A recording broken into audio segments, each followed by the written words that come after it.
Clive, how goes the hunt for our sinister figures? I found some black shields hiding near Lorbert's Pass. They're gone now. Black Shields. The Empress's former bloodhounds, though they serve another master now. One who means to root out and destroy both me and those I care for. And it would appear the pack has finally caught the scent of its prey. Damn it all. I had hoped I would have more time than this. More time to prepare. But if we are cornered, we have no choice but to bite back. And bite back we shall. I'm sorry. You're going to need to explain. Who did the Black Shield serve now? And why would that person want you dead? Because I want him dead. Who? The former Lord Chief Justice of Sanbreque. All that I have built here is for him. I don't understand. Why him? Why Lostwing? I suppose it is better that you know the truth. I was a member of the judiciary once. So sickened was I by the injustice of this world, I swore to fight it. And fight it I did in my own small way. I saw more than a few corrupt officials condemned to the very cells into which they had thrown blameless innocents. Men to whom the law was but a scourge to turn against the powerless. And throughout, it was the Lord Chief Justice who backed me, who was my one true ally in the quest to see justice done. So what changed? I discovered that he hunted bearers for sport. I was a fool to think he shared my hatred of venality and vice. His support for me was no more than a facade, a means of ridding himself of his rivals, a mask to hide the rot beneath. I filed suit against him immediately. His response, however, was rather more visceral.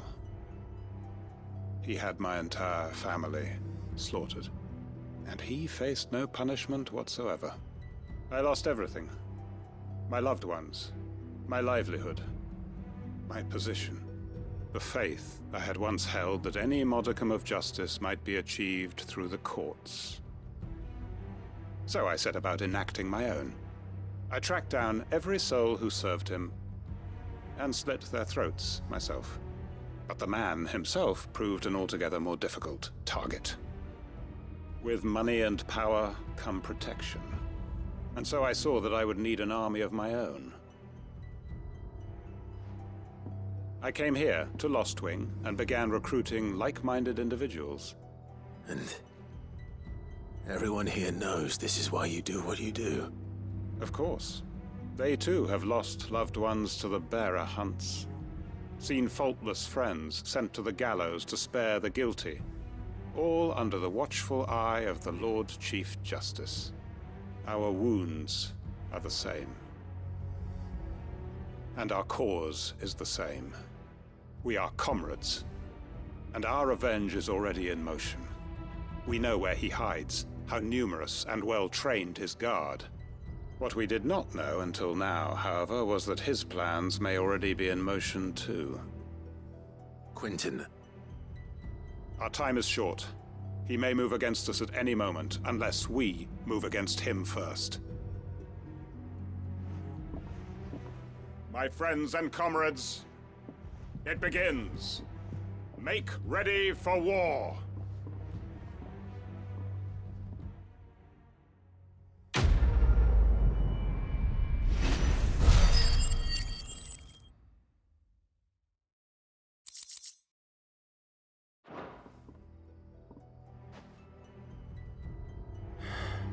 I'm not going to change his mind.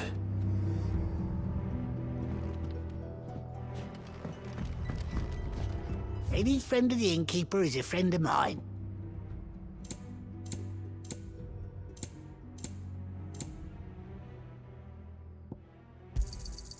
Ah, yes.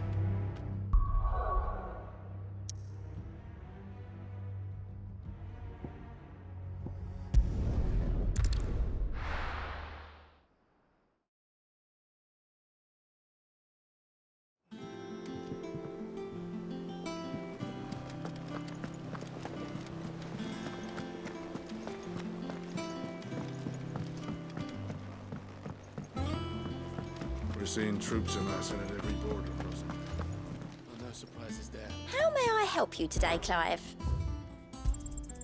You earned this. Come again. I may have more for you.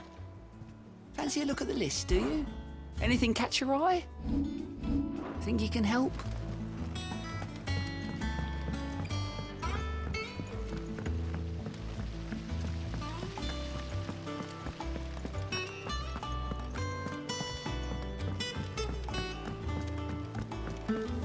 Think Mid might need some help tidying up. If I don't come up with something soon. Mid. Helena has recovered the material for the helm. She'll be along shortly. Excellent. Another job well done. And just one remaining. Right. Right, the shielding. This one's a bit of a bugger. How so? The plating's enough to stop the engines going pop, but those things will still be spitting out enough fire to set the rest of the ship ablaze. Which is why you need proper shielding. A prison for the dragon's breath that's blazing away inside. I thought a triple thick layer of tempered steel might do it. Or more of the stuff that the Fallen use, but they'd both be too heavy. The helm and the plating are bulky enough as it is. Add any more weight and the whole ship would be at the bottom of the briny before we'd even started. I need something light. But I've racked my brains and I just can't think what would do it. Well, if I were in need of obscure knowledge, I know whose counsel I would seek. Harpocrates. Tomes? Yeah, well, I'd thought of that, obviously. I've got all the details written down here. Can you take this to him, see what he makes of it? Right away.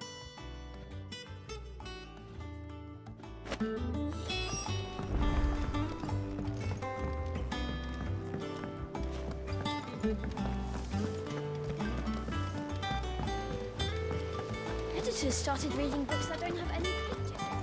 It hasn't been.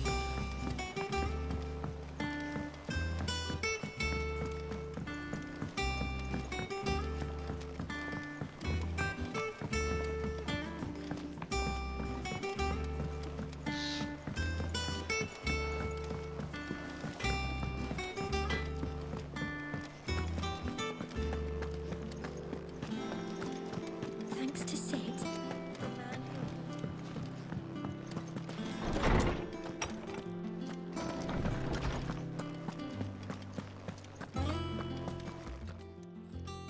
Harpocrates, do you have a moment? For you, Clive? Always. Well, actually, it's for Mid this time. Could you take a look at this?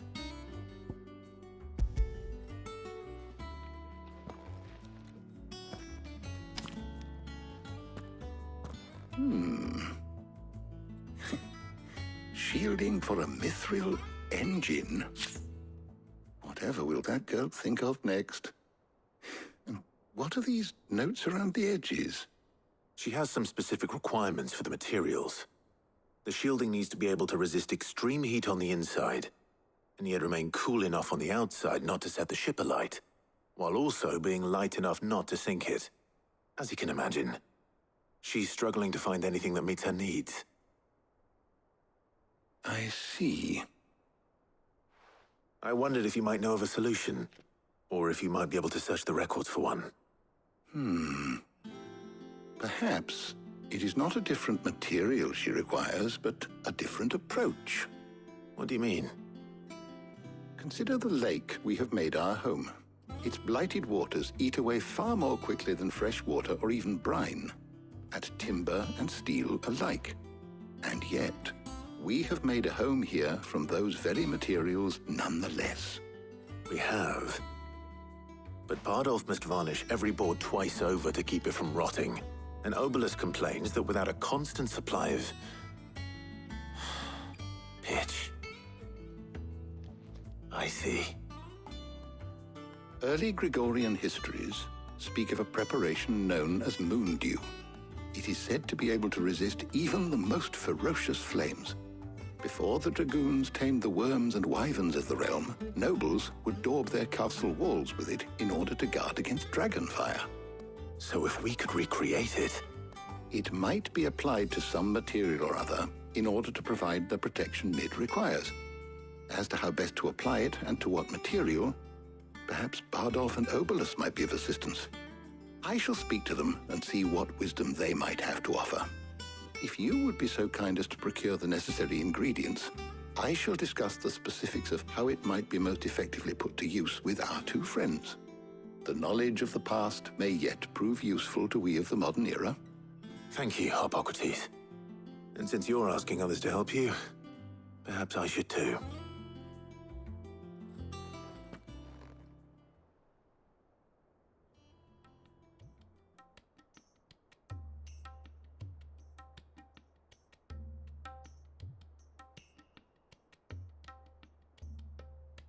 So you need a hand, do you?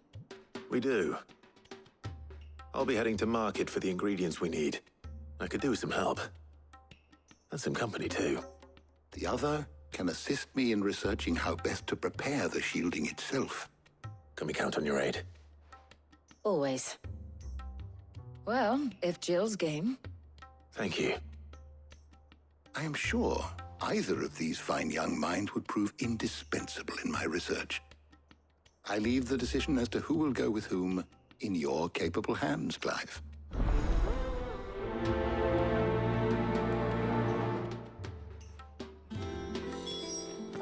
Shielding that guards against even the most ferocious flames.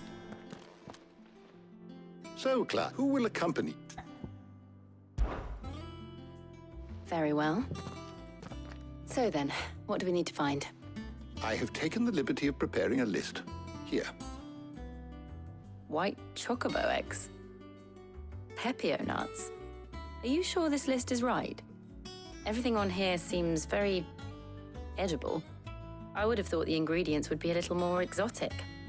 Though these items may seem mundane, they have potent effects that are rarely exploited, effects for which they were once highly prized. So much so, in fact, that they were harvested almost to extinction, hence moondews having fallen from favor. Now, of course, they can be obtained with ease. You should be able to find everything you need at the market in Northreach. Is that so? I've been meaning to visit Northreach anyway. I'll set out now. Join me there when you're ready. I will. Until then.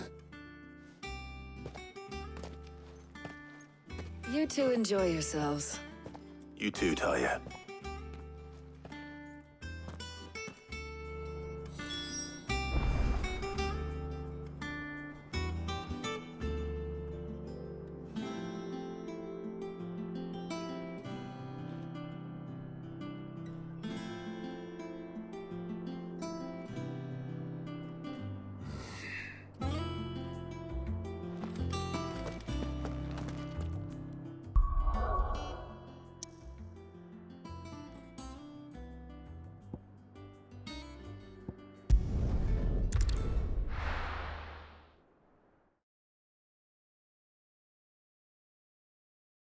Now, where's Jill?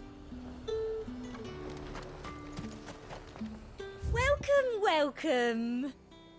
I'll be here if you need me. Keep them pilgers nice and chilled. I won't have you. Are those Pepio nuts? How goes the hunt for ingredients? I've only just started. I'm sure everything we need is somewhere amongst all these stalls, though. Why don't we split up and see? We'll take a couple of ingredients each. All right. What am I looking for? How about you look for the Pepio nuts and some garlic? I'll find the other things we need. We can meet by the gate when we're finished.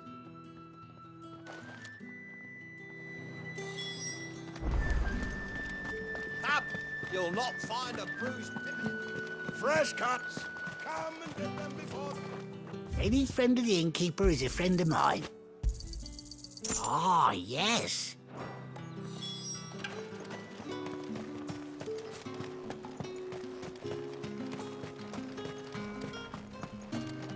Oi, don't touch anything. Go on, take it. That's everything. Let's see how Jill's getting on.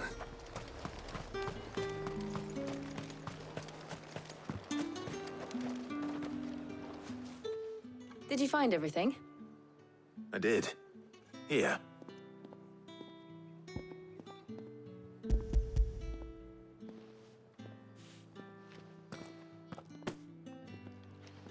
Garlic and pepio nuts. Perfect.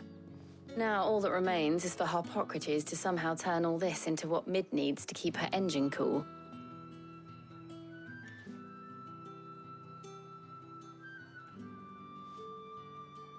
But before we head back, would you walk with me a while?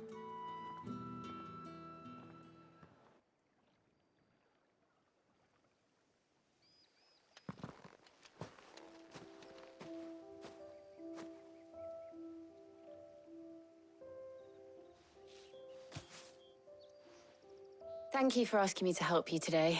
It makes a nice change. It does.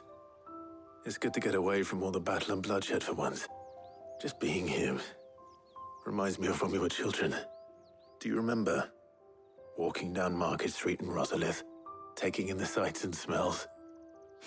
How could I forget? What with Torgal's antics. Remember how his nose would prick up at the scent of sausages? He'd go racing away and we'd have to go running after him. We wouldn't catch you now, would we, boy?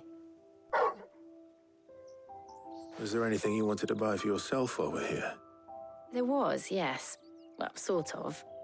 Molly in the kitchens told me about a place that sells particularly good pies. Thought you might like to share one with me. I would. Thank you. And I saw some bread.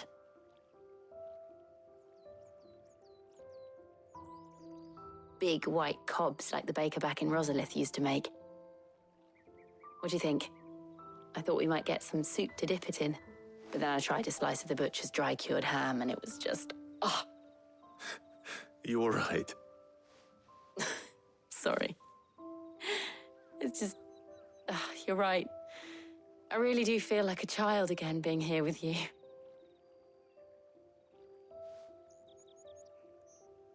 Clive.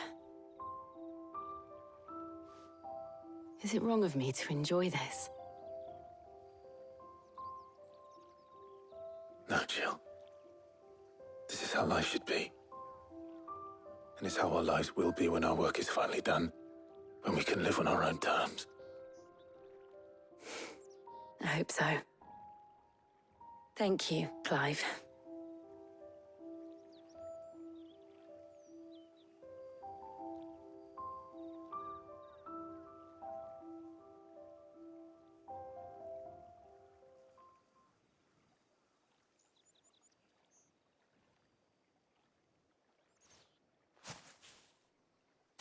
Well, I suppose we better be getting back.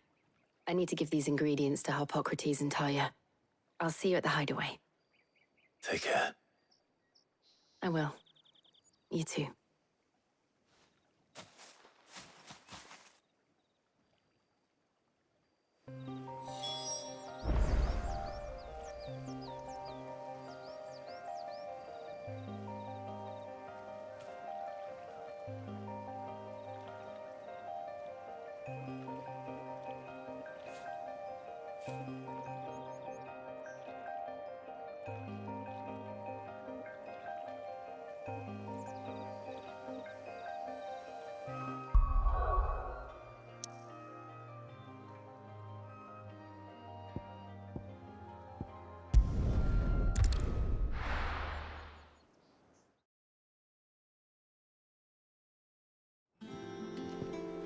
I wonder how Harpocrates is getting on with the Moondew.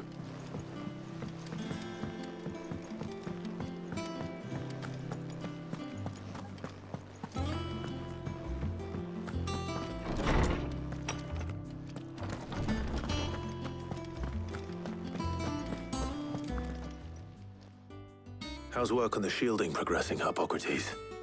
Well, very well indeed. And thanks in no small part to your kind assistance. I was just explaining to Talia how we might best go about preparing the Moondew. And now that we have all the ingredients, we may begin. You can count on me. I've mixed more than a few mysterious concoctions in my time. I'm sure you have. What about the shielding itself? Work is underway, under the watchful eyes of Bardolph and Obolus. Apparently, it'll be ready soon. Thank you. All of you. Right then. Jill, would you join me in the infirmary? Many hands make light work and all that. Of course.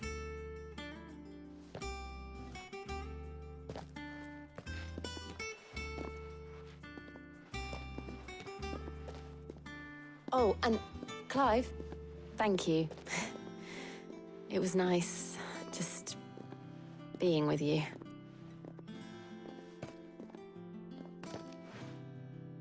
It appears our work here is almost at an end. A shame. I was enjoying playing the man of action for once. When both the shielding and the Moondew are ready, it will merely be a matter of applying the one to the other. Followed by a rigorous process of testing and retesting, of course. Perhaps someone ought to warn young Mid of that. Leave it to me. Thank you, Hippocrates.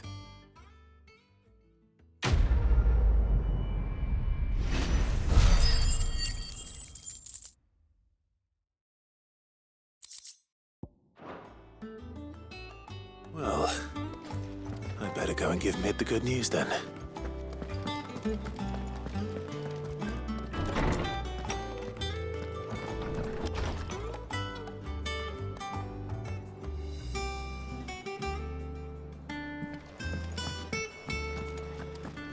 Thanks to Sid.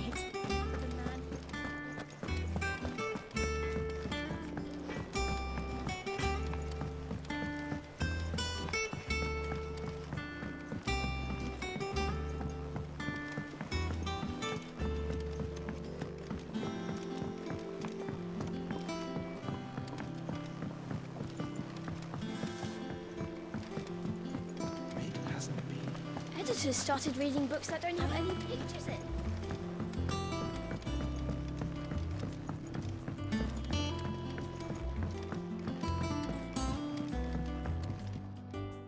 Sorry to keep you waiting, Mid. But you'll be pleased to know that work on the shielding is underway. You found something for it? In a manner of speaking, Hippocrates knew of a substance that's highly resistant to heat. A coating that should provide the protection you need. He's supervising the construction and testing of the shielding as we speak. Brilliant! I knew you wouldn't let me down. Don't thank me. I'm just the errand boy. Right then, better start working out how to bolt all these bits together. To the Black Hammer!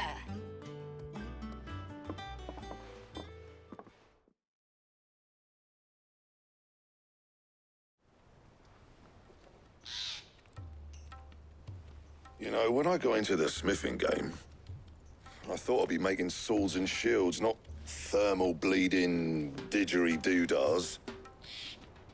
Displacement stacks. Same difference. Whatever you call it, I ain't putting it together in here. It's cramped enough as it is. Let's take this outside. Mid, you get all the parts lined up on the deck. I'll take care of the rest. On my way! Oh, and bring me the biggest hammer you can find. This is gonna require some precision walloping.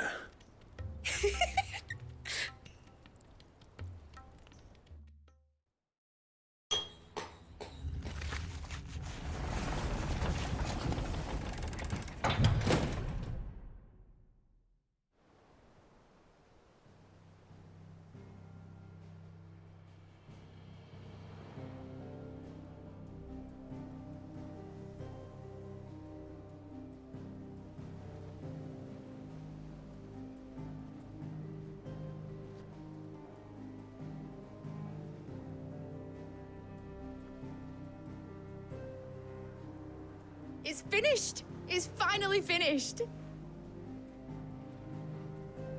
Thank fuck for that. I'll be feeling my hammer arm for weeks. Thank you, Clive, Blackthorn, everyone. That's one down and just 3 more to go. I'm sorry. Oh, didn't I tell you? The Enterprise has 4 mithril engines, and we'll be needing a displacement stack for each. You don't mean... Don't worry. Now they've got a finished one to work off. My gang in Canva can build the rest. Good luck to them, I say. Right, I'm off to get a sling for this elbow. Any other work comes in, keep it to yourselves, eh?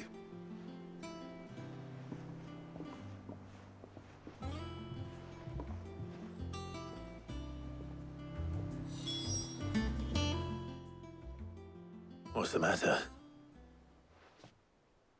Nothing. Just daydreaming. Thinking about the Enterprise sailing off over the horizon to shores unknown, searching for a land untouched by the Blight, just like me and my dad planned. So if the worst came to the worst and every scrap of soil in the Twins turned black, we might still have a chance. That's what she was meant to be. You see, one last chance just in case we needed it. But now she's so close to being finished, I've realized I don't want her to be that. I don't want it to be just a lifeboat for us to cling to if things get desperate. I want people to sail aboard her by choice, not from the lack of it. In a world where we're not just trying to survive, but where we can actually live. I'm working on that. And I'll do everything I can to get you what you want. Don't you always? All right. My mind's made up. As soon as the Enterprise is fit to sail, I'm putting her under your command. Sod our plans, I'm trusting in yours. Are you sure about this? Something tells me it's what my dad would have wanted. He'd be proud of you. You were gonna visit his grave, weren't you? I was. And you can come too now that your little project is finished. Right. There's just one thing I need to finish up first. Won't be a mo. All right. I'll let Otto know you're coming. Meet us in the mess when you're ready. Aye, aye, Captain.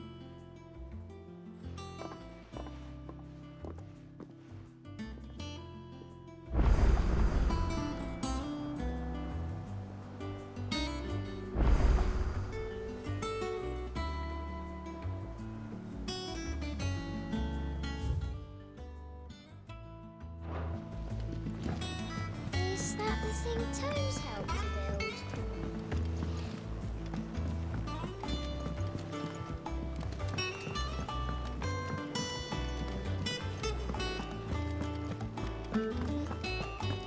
He cracked the crystal too? You're joking.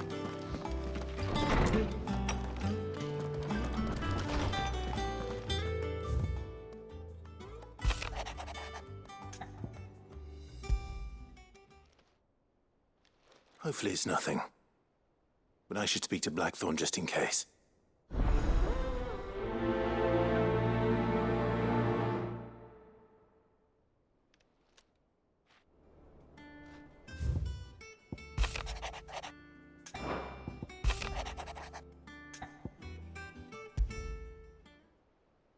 Trouble with the ledgers.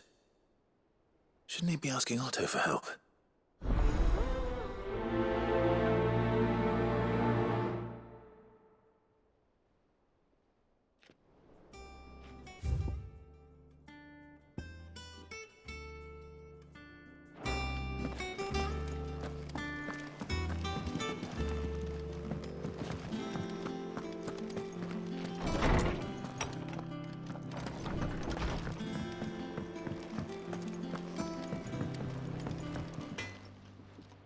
Blackthorn, do you have a moment? Not really, no. This won't take long. I just wanted to ask how you're getting on. August was worried about you, and you might still be doubting your craft, even after learning the trick of that cuirass. Is there something else weighing on your mind? Perhaps sharing your thoughts might help. That bastard's like a dog with a bone.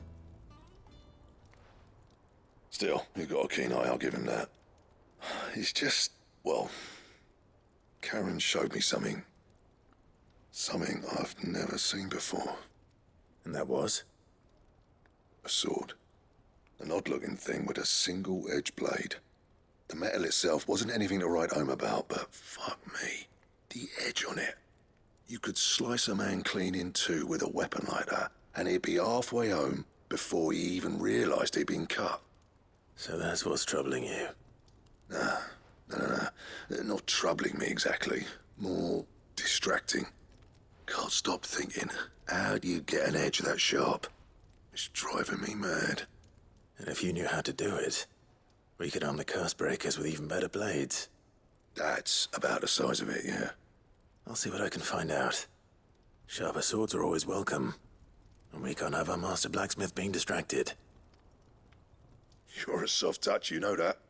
But I can't say I'm not grateful for it. Good luck, eh? Thank you. Let's see what Karen knows about this sword.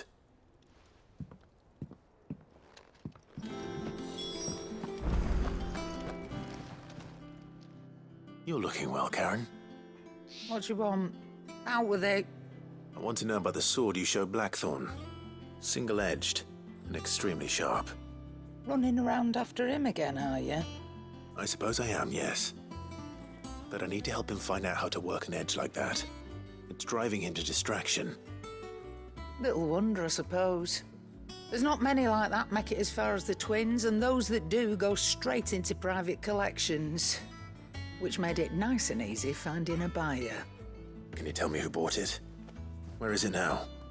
You think I tell people who my clients are? Suppose you're not likely to go nicking him off me, are you now? Fine. If you stop mooning at me like that.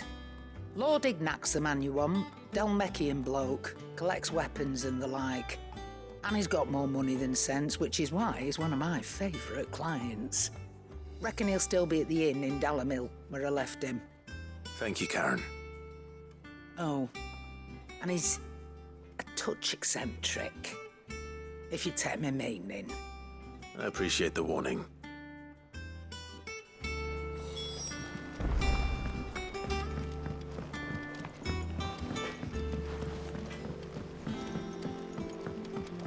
I went up to give some greens to the chocobo.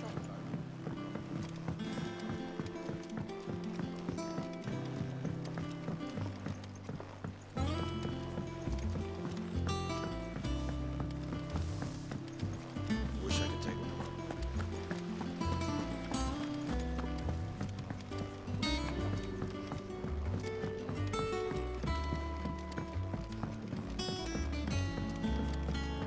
Well.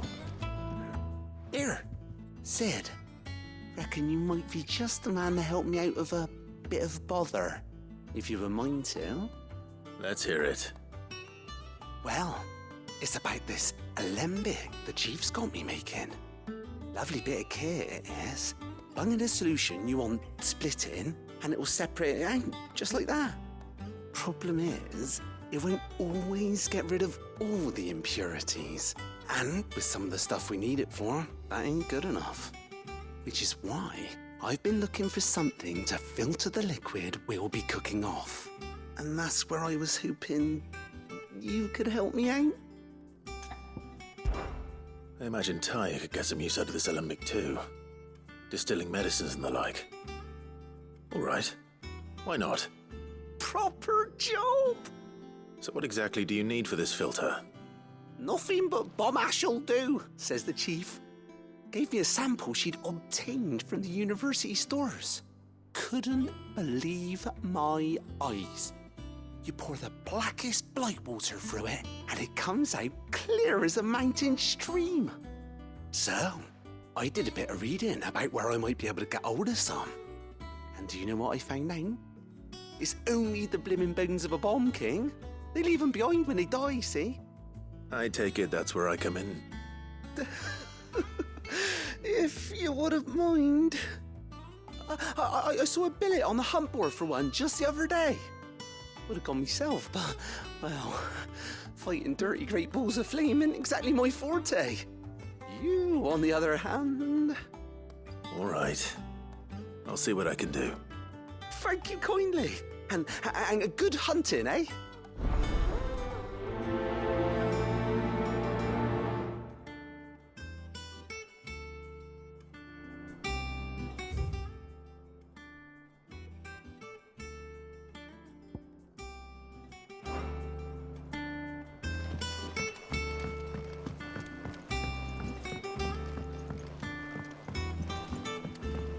I think Mid might need some help tidying up.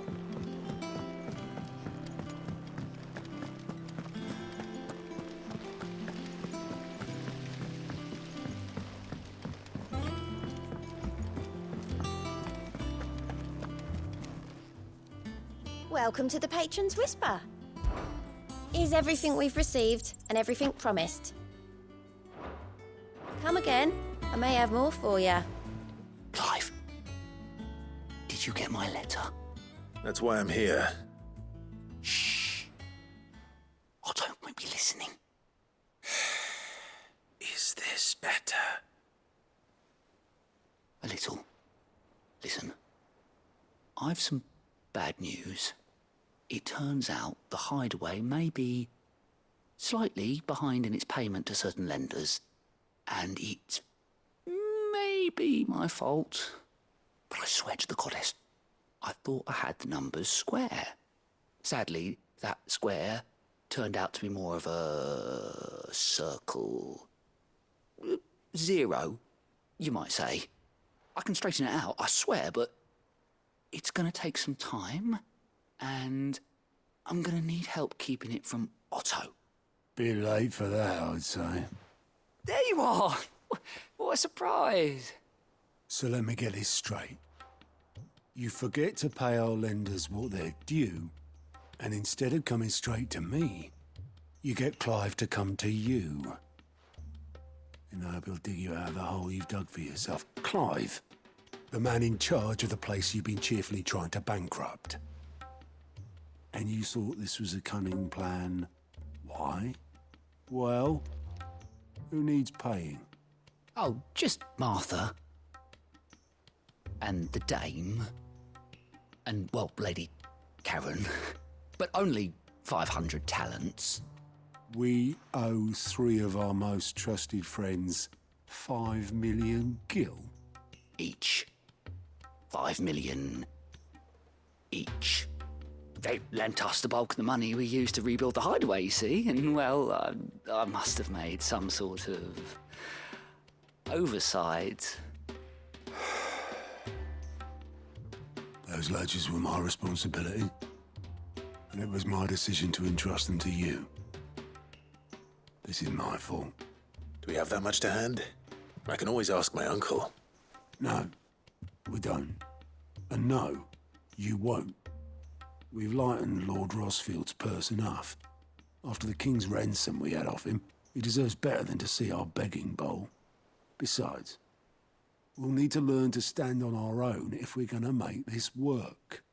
All right. But that doesn't mean you have to shoulder the burden yourself. Is there anything I can do to help? There might be. How'd you fancy taking these to Martha and the dame? Rocks. Rocks, he says. Worth 1,000 talents apiece, these are. A little something Sid and I set aside for when times got lean. And I reckon 15 million in overdue debt probably qualifies. I just hope our associates' eyes are a bit more discerning than yours. I'm sure there will be. Should be me making the rounds, really. But you know how it is with this place. Orders to bark, arses to wipe, and all that. I know. Which is why I don't mind going in your place. Go. Do you know why I only gave Master Clive here 2 star rubies? Because you'd rather Lady Karen killed me. Because I'd rather Lady Karen killed you. Yes. Well, I suppose this is goodbye then. Don't worry. I'm sure Karen will understand. Really? Do you think so? No, I don't.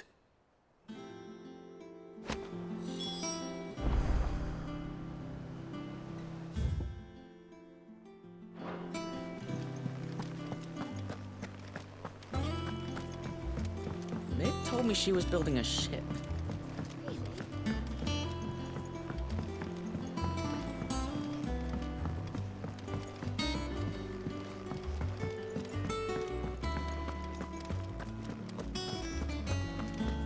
He cracked the crystal too. You're joking.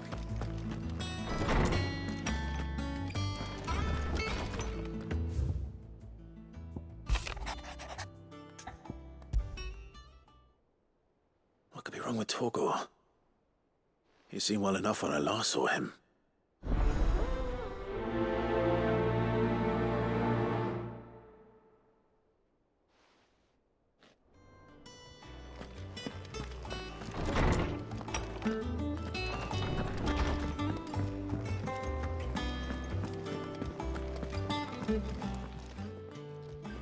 your note. You think something's wrong with Torgal? So you can read. Congratulations. But I didn't say I were wrong with him. I said something weren't right. He's not been eating me treats. He used to love cracking the bones from Molly's boiled brown, but now he won't so much as look at 'em. Didn't like him. Which is why I'm of a mind that his mind's on something else. You've not been working him too hard, have you? No harder than usual. Is that it, boy? Do you need a rest? What was it you said he was? A frost wolf? That's what the lawsman seems to think. Then maybe this all has something to do with whatever it is that's woken inside him. I suppose things have been different since Rosalith. Perhaps Hippocrates knows something. Instead of everything, you mean? Perhaps.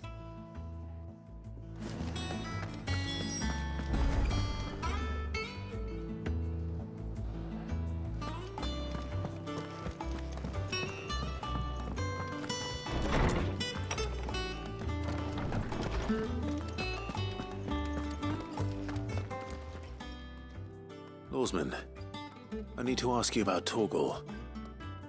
Something's not right with him. He isn't ill, is he?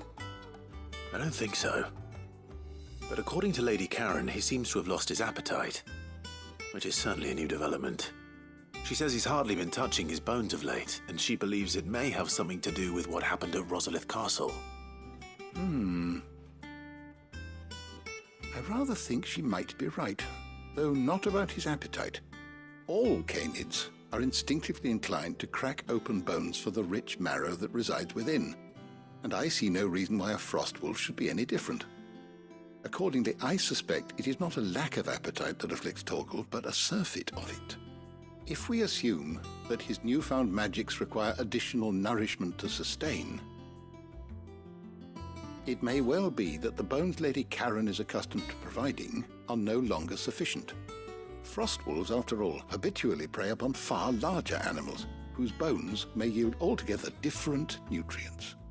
As to where one might find a suitable substitute, some antelopes that graze the meadows of eastern Rosaria have been known to grow to a size more than double that of their lesser cousins. I don't recall ever seeing any that large. And little wonder. The oldest and largest such creatures rarely leave the safety of the highlands for fear of predators. The last elder antelope sighting I recall hearing about took place near Cressida, and that was long before the village was abandoned. Even so, it seems like a good place to start. Good hunting, Clive.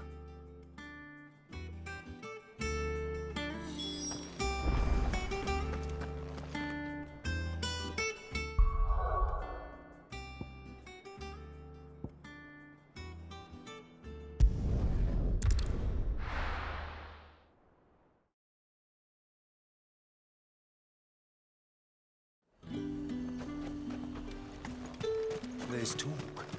How the hell is anyone supposed to afford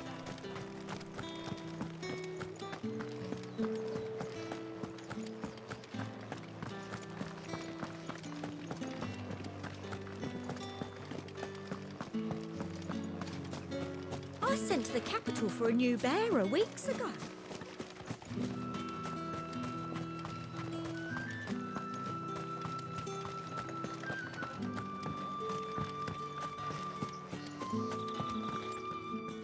Milady, I come bearing gifts.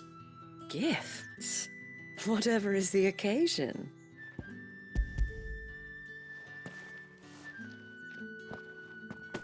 Oh my.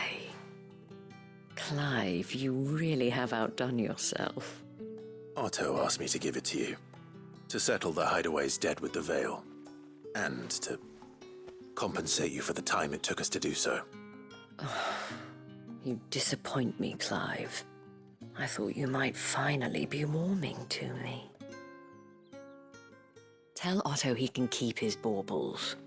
I tried to tell him as much the first time around. The man owes me nothing, nor does the Hideaway.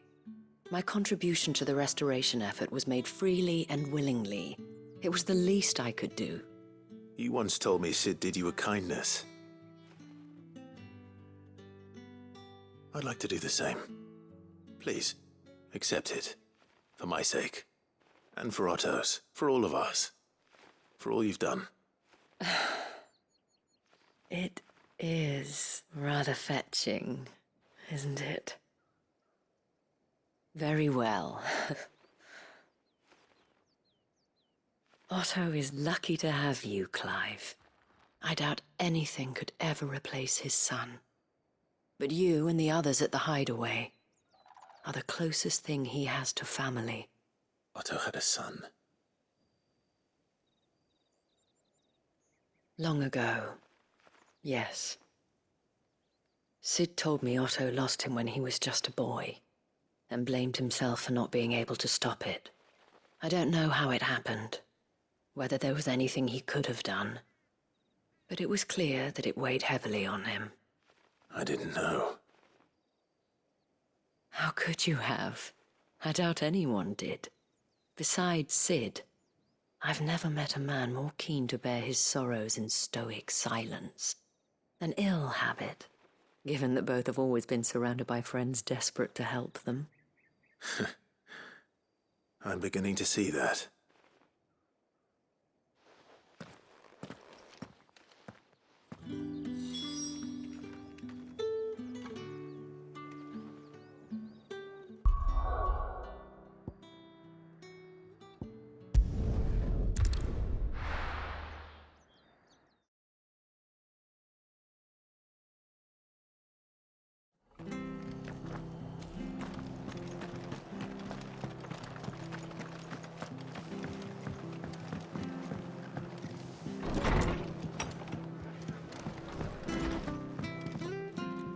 Clive, we weren't expecting you.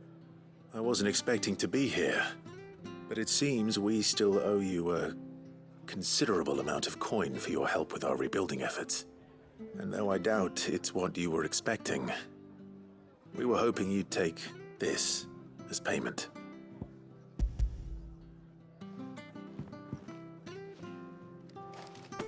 A star ruby? I can't accept this. It's worth at least twice what you owe me. More if you can find yourself the right buyer. Think of the difference as interest. Interest? If word got out I charged that much, no one would ever borrow from me again. Anyway, why are you the one here asking me about this? I'd have expected Otto. Bit much sending the Lord Marquis out to settle your debts, isn't it? The old goat working himself to death again? Something like that. Most days I think he's the only reason the Hideaway's still standing. Same as always, eh? Back when the place was nothing but a twinkle in the eye of a recently retired Lord Commander, word is he was the first one Cid reached out to. Probably knew that without his strong arm and level head, the idea would never get off the ground. Cid may have been the face of the Hideaway, but Otto's always been the backbone. And when Cid passed away, we were all worried that would be the end of it. That Otto would just give up. His death was hard on everyone. But it must have hit Otto hardest of all. But he didn't give up, did he? Quite the opposite, in fact. If I recall, he was the one who nominated you as Cid's replacement, and rallied the rest around you. I reckon what he saw in Cid, he saw in you too. And don't we all? Doesn't hurt that you're half as stubborn and twice as handsome, neither. That, and you keep good company. I suppose I do.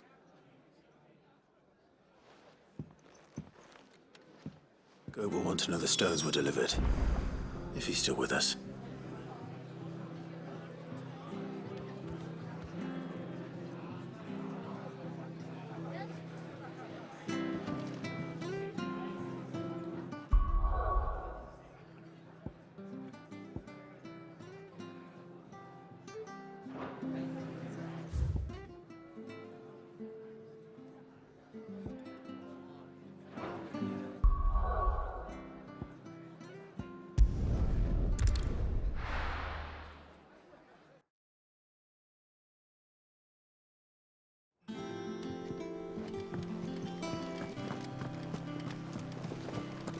Is that the thing Tomes helped to build?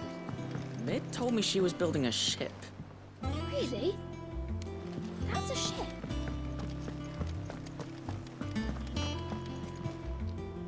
Good. Still alive, I see. So Lady Karen accepted the ruby. Oh, about that.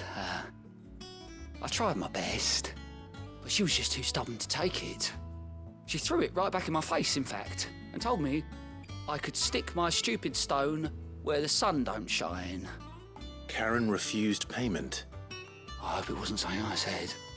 I'm sure you were as tactful as ever. Let me see what I can do. Oh, wonderful. I hope you have better luck than I did.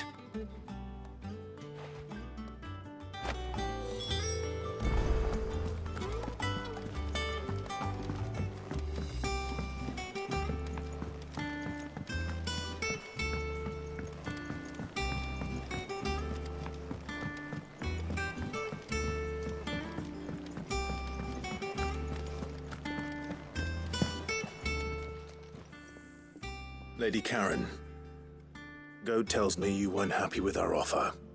Would you prefer the debt was repaid in coin? What debt? I don't recall lending any of you lot me hard-earned gil. I may have tossed a talent or two in the Hideaway's coffers, but those were donations, and you can hardly call it charity if you go asking for it back. Of course not. But one good turn deserves another. And our circumstances have changed. Surely you wouldn't shun the gratitude of a pauper who happened to have become a prince. Oh, so you're a prince now, are you? Fine. But I'm selling it and taking what I'm owed, then you're getting the rest whether you like it or not.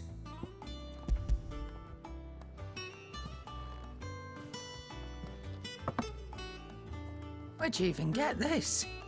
A decent trader might nab 1,000 talents for a star ruby. A canny one, meanwhile, might claim it were nicked from the belt of Sid the Outlaw himself and ask twice as much. Might be I already have a buyer in mind. Might be you even know her. A fine continental maid whose beauty's only eclipsed by a guile in commerce. You wouldn't mind, would you? Not at all. Just be sure to tell her that it's always a pleasure doing business.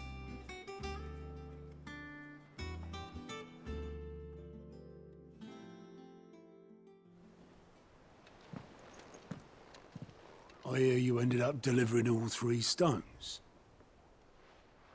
Thanks to this lump. I sometimes wonder what I pay you for. Speaking of which, I still haven't been paid last month's wages. Oh, so you remember what's owed to you then? Get your ass behind that disc of yours and don't get up before those ledgers are square. Right away.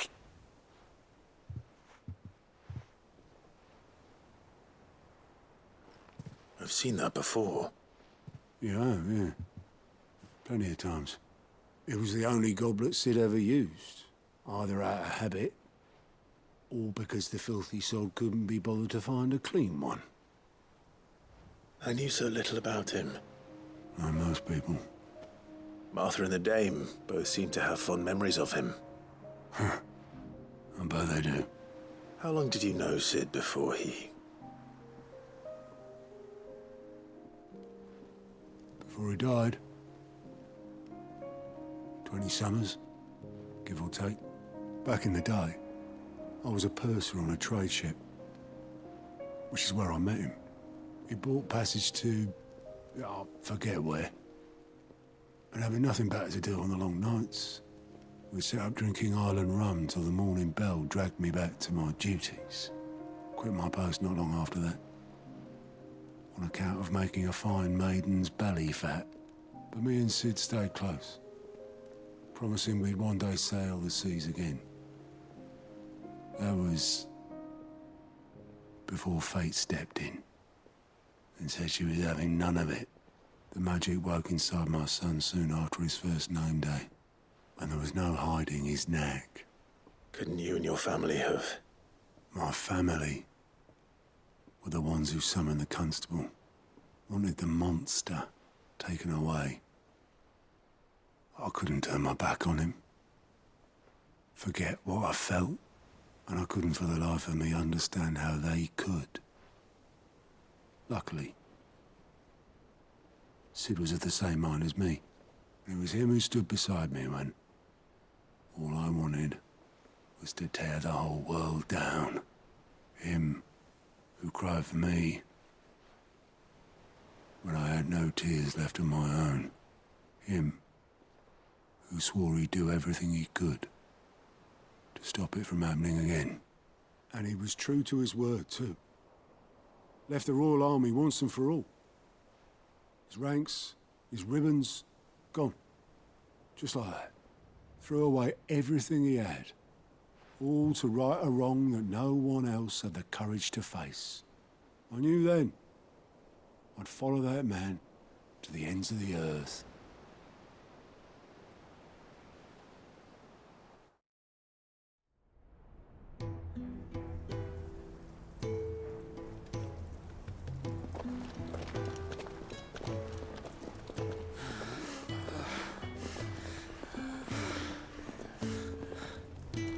He was always too clever for his own good, was Sid. Saw the world for what it really was, while the rest of us were content to go along with the lie we were shown. And it can't have been easy, bearing that burden alone.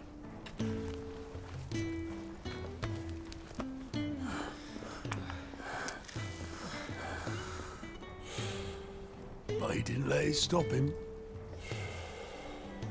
He never lost faith in what he believed was right. And that gave us faith in him. Faith he'd steer us true. So I swore to myself that I'd always be right behind him, ready to catch the stubborn sod, if ever he should fall.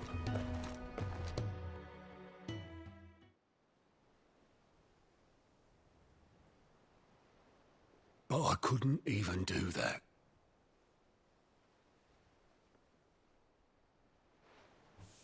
Ignore me. Just the ramblings of a tired old man. Leave that lot. I'll tidy it up in a bit.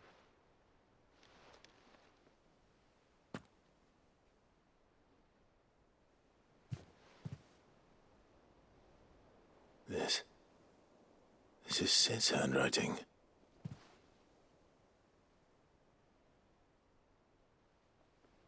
Dear Otto. I may be drunk, but I wanted you to know this place would be fucked without you. Love you, you grumpy old sod.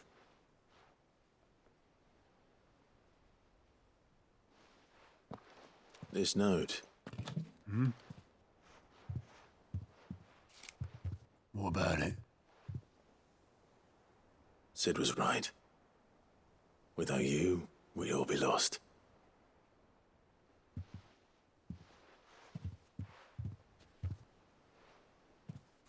He should have bloody well said so then. Just once. Before he went. But then, why would he? Him, or anyone? I'd only have told him to piss off.